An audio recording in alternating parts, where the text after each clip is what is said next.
मनमोहन सिंह को लेकर के मन में क्या आता है? चुपचाप आदमी, साइलेंट मैन। आपको कोई उनके द्वारा दिया कोई भाषण याद नहीं आता होगा, और तो और लोग मौन मोहन के नाम से संबोधित करते हैं। लेकिन ध्यान रहे, भूलिएगा मत, वो देश के 10 सालों तक प्रधानमंत्री कुर्सी संभाली है। यहाँ तक कुछ लोग ये भी कहते हैं कि रिमोट से चलने वाले देश के पहले प्रधानमंत्री थे मनमोहन। खैर, ये बात तो हुई जो आपके सामने परोसा गया, या ऐसे समझे कि आपके दिमाग में बैठाया गया। लेकिन मनमोहन सिंह की साइलेंट वाली इमेज को साइड करके बात किया जाए तो देश हित में कुछ ऐसे कदम उठाए जिसका देश आज तक शुक्रगुजार है। जिस योजना का शायद आज आप लाभ ले रहे हो, पढ़ेंगे तो समझ आएगा कि वो भी इन्हीं के कार्यकाल में शुरू हुआ था। जब आप मनमोहन सिंह के बारे में पढ़ने की या उनके लाइफ स्टाइल को जानने की कोशिश करेंगे तो आपको पर्याप्त मात्रा में चीजें नहीं मिलती। ऐसा नहीं था कि पीएम बनने के बाद शांत रहते थे या कम बोलते थे। करीबी बताते हैं कि वो भी शुरू से थोड़े शर्मीले और शांत स्वभाव के व्यक्ति रहे। मनमोहन सिंह को यूपीए के 10 वर्षों के कार्यकाल के दौरान काफी आलोचनाओं का सामना करना पड़ा। उनकी हमेशा शांत रहने वाली छवि ने उन्हें कहीं न कहीं उन्हें कमजोर प्रधानमंत्री के तौर पर खड़ा कर दिया। देश के प्रधानमंत्री होने के बावजूद मनमोहन सिंह के निर्णय लेने की क्षमता और कम बोलने की वजह से उनका नाम मौन मोहन भी रख दिया गया। मनमोहन सिंह का जन्म 26 सितंबर 1932 को पंजाब प्रांत के गाह में हुआ था। बता दें, यह जगह बंटवारे के बाद पाकिस्तान के हिस्से में चला गया।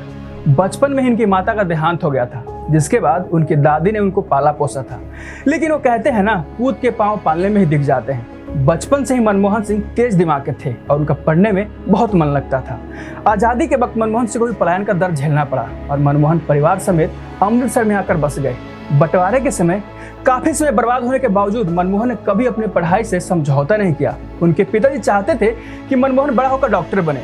बाकायदा मनमोहन सिंह ने अप्रैल 1948 में अमृतसर के खालसा कॉलेज की प्री मेडिकल कोर्स में दाखिला भी लिया।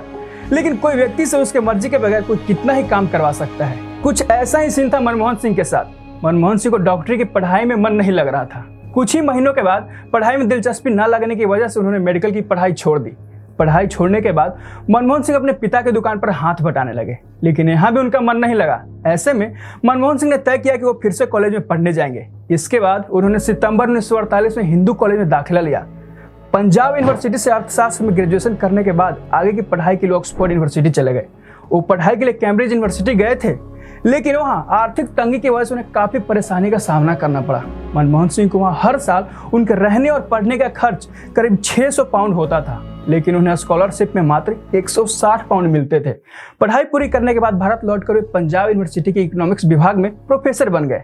मनमोहन सिंह की तीसरी बेटी दमन सिंह ने किताब लिखी है, strictly personal, Manmohan and Gursharan. इस किताब में कई ऐसी बातें लिखी गई मनमोहन सिंह के लिए जो आज तक पब्लिक डोमेन में आया ही नहीं। उसमें लिखा है कि कैसे मनमोहन सिंह महान अर्थशास्त्री बन गए। गरीब और गरीबी दोनों विषयों में दिलचस्पी थी। वो जानना चाहते थे कि कोई देश गरीब क्यों है और कोई अमीर क्यों हो जाता है। इसी जिज्ञासा ने अर्थशास्त्र में उनकी दिलचस्पी जगाई और आज पूरा देश जानता है कि भारत की इकोनॉमी मजबूत करने में मनमोहन सिंह का कितना बड़ा योगदान है। 1991 जिस वक्त उन्हें देश का वित्त मंत्री बनाए जाने की जानकारी दी गई, उस वक्त तो सो रहे थे। पीटीआई के मुताबिक मनमोहन सिंह के लिए का फैसला उनके अचंभित करने वाला था। मनमोहन सिंह को यह उम्मीद कभी नहीं थी कि उन्हें इतना बड़ा पद सौंपा जाएगा। जब प्रधानमंत्री के प्रधान सचिव पीसी अलेक्जेंडर का फोन आया और नींद से उठकर फोन पर बात किया, तब उन्हें बताया गया कि आपको देश का वित्त मंत्री बनाया गया।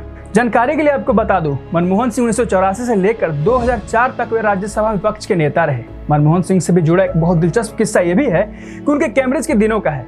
मनमोहन का शुरुआती जीवन गांव में बीता था। गांव में लोग सूरज उगने के साथ नहा लेते हैं। मनमोहन सिंह ने इंग्लैंड जाकर भी इस आदत को नहीं बदला। वे यहाँ भीषण सर्दी में भी हर रोज सुबह 4 बजे नहा लेते थे। यह बात उनके दोस्तों को बहुत हैरान कर देती थी। मनमोहन सिंह शांत और बेदाग अपने राजनीतिक करियर पर कभी भी भ्रष्टाचार के छींटे नहीं पड़ने दिया, चाहे वो वित्त मंत्री रहे हो तब या देश के प्रधानमंत्री रहे हो तब। बल्कि उन्हीं के कार्यकाल में कई घोटालों का पर्दाफाश हुआ, जिसमें कांग्रेस के ही कई दिग्गज नेताओं का नाम शामिल था। आज के दौर में ऐसे बहुत कम नेता होंगे जिनके ऊपर कोई भ्रष्टाचार का आरोप नहीं लगा हो। ठीक उसी तरह गिने चुने नेताओं में शामिल थे मनमोहन सिंह। तो ये थी कहानी मनमोहन सिंह की। कैसी लगी आप हमें कमेंट सेक्शन में जरूर बताइए। बाकी ऐसे ही तमाम राजनीतिक से जुड़े खबरों के लिए बने रहिए हमारे साथ और देखते रहिए द लोकसभा।